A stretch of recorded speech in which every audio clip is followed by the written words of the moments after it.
Good to go. Everyone's here. We're on the couches and the recliners and all that. Oh man, comfortable. Okay. You guys are living the life. Yeah. Well, perfect. Well, Brian, number one, first and foremost, thank you for even being open to this. I reached out the other day about, us doing a virtual keynote for you and your team, talking about, well, number one, overcoming adversity. Hello and welcome, everyone. I can't see any of you in the audience, but my name is Isaac Mashman. I run a consulting firm, actually out of Little Rock, Arkansas now, Mashman Consulting Group. And Kijuan Amey is one of the people that I've worked with in the past and have an ongoing relationship with. He's somebody who I have the utmost respect for. He is a veteran. He is somebody who ultimately got into a motorcycle accident in 2017 that completely flipped his life upside down. And I know that in the business world, we like to think that we face adversity, but taking it from somebody who's literally gone through some of the worst trauma that somebody could ever possibly go through, I feel like his keynote and what he's going to discuss is going to be really insightful. So thank you guys for your attention, for the opportunity to be here. So without further introduction, Mr. Kijuan Amey, I'm going to pin you to the screen and mute everybody else on the call. All right, thank you very much for, first off, Brian, you guys having me over from Easy Roofing, as well, Isaac, me and your friendship that continues to grow as we continue to work hand in hand. I truly appreciate you guys at Mashman Consulting Group. So today we're going to be talking a little bit about turning adversity into your friend.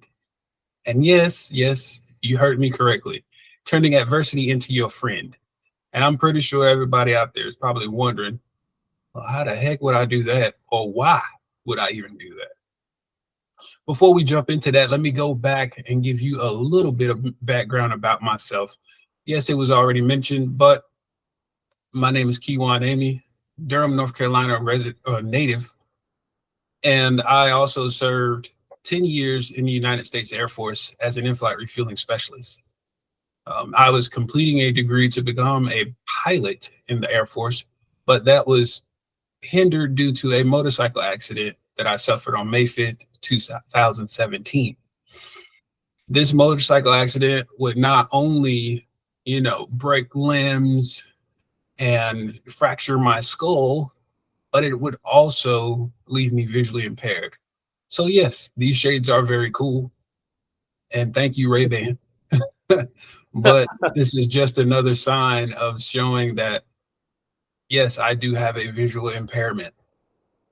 The one thing about me is that I didn't let this situation define me. Video for easy. It may have deterred something that I was doing, but I didn't let it define everything that I was going to do. Because my favorite saying and my quote is, I may have lost my sight, but I didn't lose my vision. And my vision was always to help others, like I'm doing here today on this call.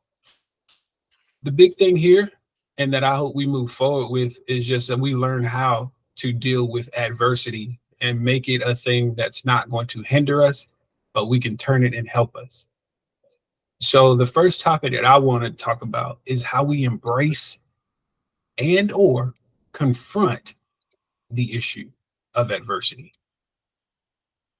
How to embrace or confront something that's so devastating and that could easily have taken my life, first and foremost, because there were so many doctors that told me and my family that they were just doing the surgeries for protocol.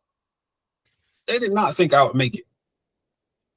And protocol basically just means that, oh, we're coming in here to do this because they called us to do it.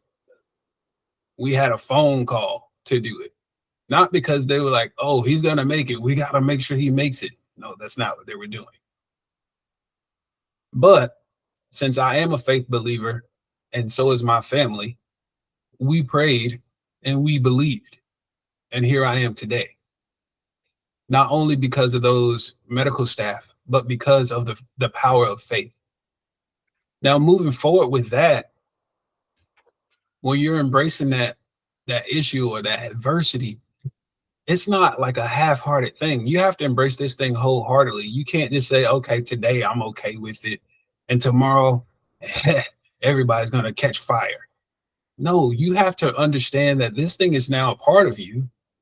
How do you deal with it? That's what I had to learn to do. I had to learn to deal with this. First off, waking up at UNC Hospital in Chapel Hill, North Carolina, without eyesight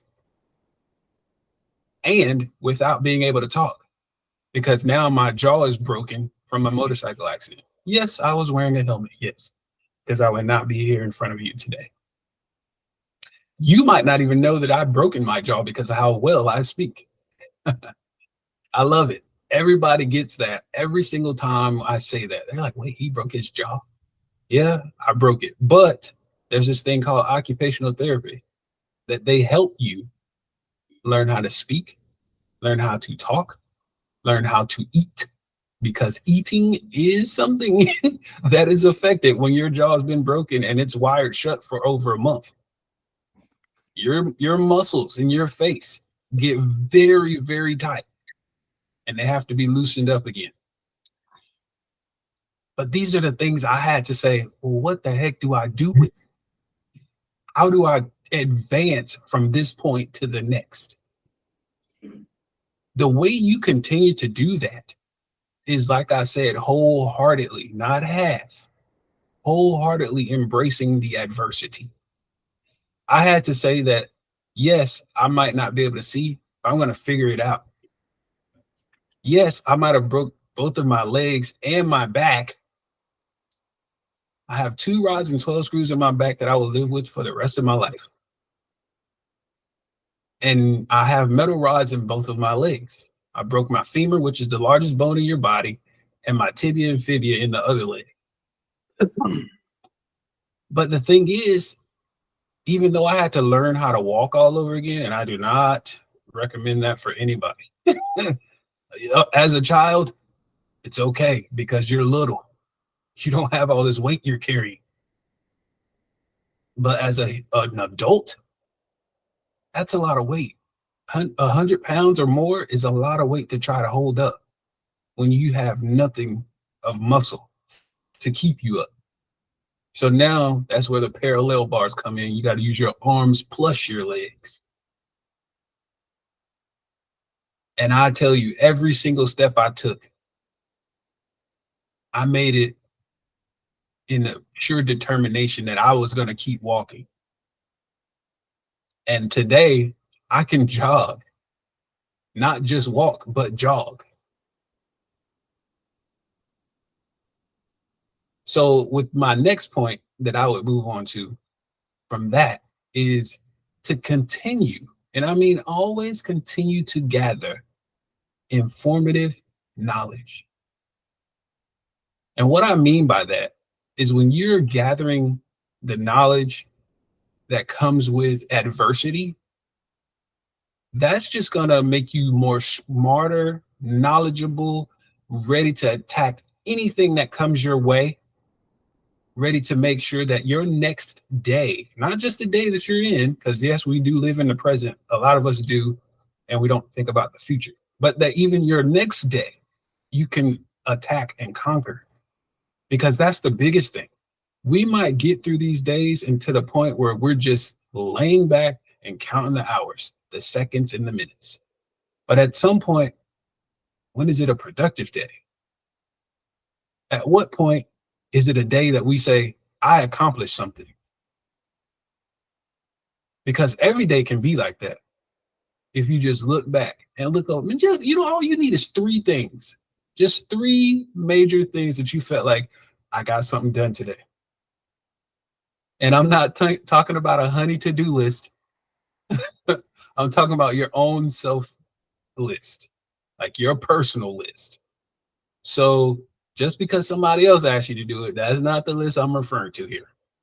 I'm talking about, for example, for me, what did I do today? I went to the gym. Great. I got my workout in. That's how I'm able to get stronger. That's how I was able to go from walking to jogging again. That's how I was able to do push-ups again. That's how I'm able to pick up my nephews in my arms and feel stable doing it, not needing to sit down and do it. That means the world to me. Because family should always matter to everyone. And when you gain this knowledge of what's going on, so for example, my eyesight, everybody's like, well, what happened to it? What happened? Like, did your retinas detach, or did your optic nerve get damaged? Actually, neither one of those happened. Because those are usually two things you cannot come back from as far as eyesight goes. But I did have a lot of scarring tissue. I did have damaged blood vessels. And those are things that people don't look at. So maybe, just maybe, there's a way to recover from this, whether it is eye transplants or something down the road. But I'm not looking for that right now. My job is to keep moving forward without dwelling in the past, because then lies denial. And that was a key part of my life in the earlier stages, and almost took me out. Not just depression, but suicidal. So I had to understand that I needed to grow my knowledge. I needed to get smarter in what I was doing in order to continue moving forward. And so with that being said, adversity that we're talking about, how do we become not just friends, but best friends with adversity? Yeah, I'm going deeper. I'm going even deeper. I'm doubling down, guys. And I know you know what that means. Not just turning adversity into your friend, but now we're going to make it our best friend, because we have to live with this thing. And if you have to live with something, you might as well make the best of it. And that's what I mean by turning it into your best friend. I tell you what, I have had some amazing adventures and journeys and opportunities that I never thought I would have since becoming blind. Since becoming a visually impaired person, or a VIP, as we call it in our community, I have had some amazing, outstanding opportunities. Such as, for those who may not know, the Air Force Wounded Warriors program is what I'm a part of, but they also have this big event every year or every other year called the Department of Defense Warrior Games. And I was able to participate in 2022. Why? Because I've earned a spot on that 40-man roster. Yes, they couldn't go any more than 40 men. And you know it's more than 40 people in the military, or that are wounded, ill, damaged, scarred some way mentally, or like with it, whether it's physically or not. So I earned my spot to be on that team. And if I didn't fight hard, I don't know what I was doing, because not only did I go there to compete, but I came back with 5 medals. And why? Because I gave it my all. I wasn't just going there to be there on an all expense paid trip to Orlando, Florida at Disney. Because yes, that's where we were. Sponsors really do love vets, but it's about, what are you doing as a vet? Are you just the one counting your days until you kill over? Or are you the one actually still out here able to do things, or wanting to do things for that matter? Will makes so much more sense than people who are just living, like literally just surviving. And I'm the type who wants to thrive. I don't want to just be surviving. I'm a survivor of a motorcycle accident. Okay, yes. But I also want to thrive after this motorcycle accident. And they feel like you shouldn't be doing that, but I feel like you should. And I am the first advocate for anyone with a disability to say that you should continue to push forward. in life. And so when I went to the Department of Defense Warrior Games down in Disney, and Disney treated us like we were royalty, literally, I can't thank them enough for that. And giving us the experience to go to the theme park where they literally shut down the park just for us. Everybody else had to leave. And we got to experience Disney if you had never been there. Because I had never been there. That was my first time, and I was a kid in the candy store. That was my first time being back on roller coasters as well since my accident. And again, this was 2022. My accident was May 5th, 2017. So 5 years since I have been on a roller coaster or anything like it. And I got to experience that. But not only that, and the fellow warriors that were there from the United States services, but we also battled against Canada and Ukraine. And you know, one thing I will add about the Ukrainians is that this was 2022 when the war first started. That war started that year in like February or March. It was now August of that same year, and those people were coming to the United States from the war. And when I say there was a young lady there who knows adversity, trust me and believe. If you don't know what a prisoner of war is, you should look it up, because she was one of them. And she ended up taking gold in archery. She did not let that hold her back. She was a prisoner of war 40 days before the game started, and still came. Still had the mental capacity to say, I can still do it for my country. And if you can't turn simple adversity like that and make it worthwhile and turn it into, I'm doing this for my country, I'm doing this for my family, my people, that is what you do to make adversity your best friend. You have to change this thing for you, not for just your everyday people. If it's not going to change for you, it really won't matter. At some point, it's going to fade. The fire will fade and burn out. But you have to keep pouring gas on this thing so that you can say, I can keep going.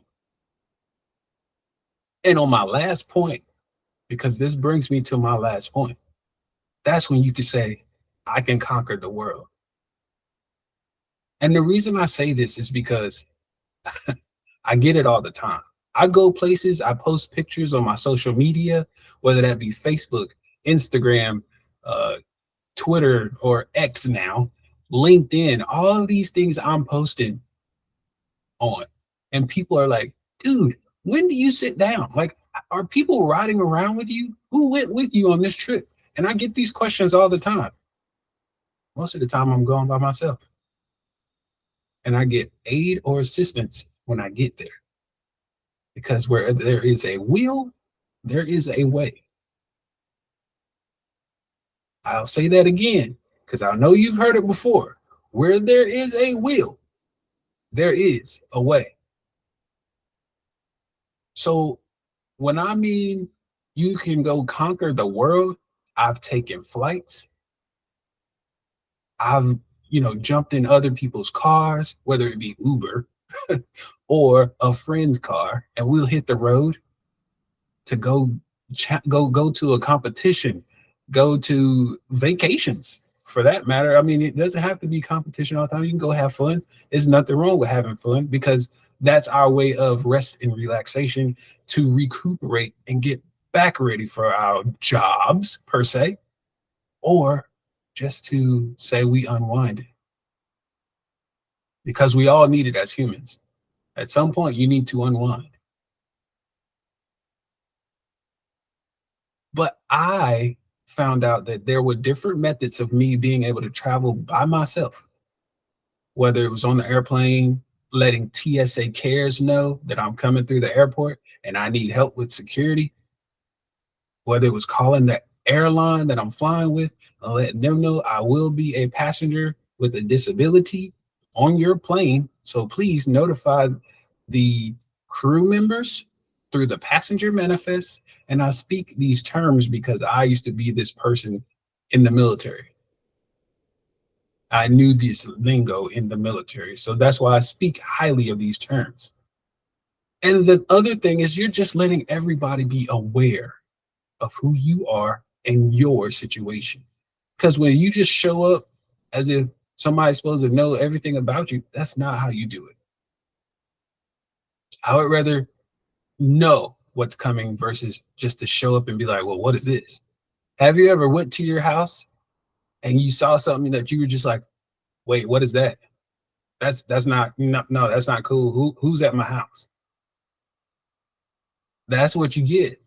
Or were you like, oh yeah, my cousin's in town because he told me last week he was coming. Now that's a better response, I think. So with all of this being said, I hope I can leave you guys uplifted. I hope I can leave you with inspiration, true motivation, because I love getting people motivated, whether it was back in the day when I used to play football or now when I try to help others in the gym,